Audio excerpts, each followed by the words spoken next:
अग्नि, पानी और वायु लेके जाके दिखा दो। धरती के बाहर ऑरा से वायु जा सकती है? ब्रह्मांड में वायु नहीं है। एक चीज काम की बताता हूँ, चांद पे हवा नहीं है, मेरी आवाज आप तक पहुंच रही है, इसमें माध्यम हवा बन रही है। चांद पे हवा नहीं है, जहां हवा नहीं होगी मैं बोलता रहूंगा, मेरी आवाज ऐसे भी बोलता रहूंगा, कान में ही बोल दूंगा, तब भी आवाज नहीं जाएगी। स्पेस और हवा का कार्य है, स्पेस में तो है ही हम, स्पेस माध्यम, स्पेस तो है ही है, हवा माध्यम बन रही है स्पेस के साथ मिलकर, क्योंकि स्पेस में ही है हम, स्पेस तो विराट है ना।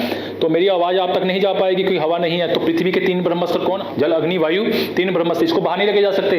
पानी को बाहर लेके चले जाओगे, ड्रॉप्स बन जाएगा, प्यास नहीं बुझेगी।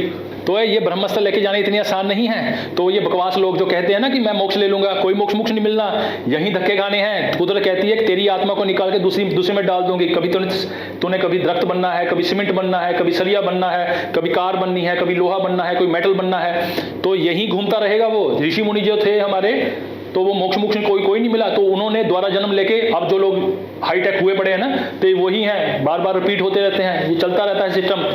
धरती से बाहर कुछ नहीं जा सकता, ना इसका पैसा जा सकता है, ना कोई सामान लेके जा सकते हो। हाँ, आने वाले समय में जब इसको डिकोड करेंगे आप, तो कुछ समय लेके जाएंगे। जब मंगल ग्रह पे जाएंगे ना, तो कुछ चीजें लेके जाएंगे, पर उनको चेंज करके कुछ और टेक्निक लगा के लेके जानी पड़ेगी। ऐसे आसानी से सीधा नहीं लेके जा सकते आप, सीधा लेके नहीं जाया जा सकता। इस पृथ्वी से, जो इस पृथ्वी पे जन्म ले लिया ना, तो उसने यही मरना है, यही गलना है, यही सड़ना है और बार बार होना है। ये एक क्या है? ये एक पूरी कैद है।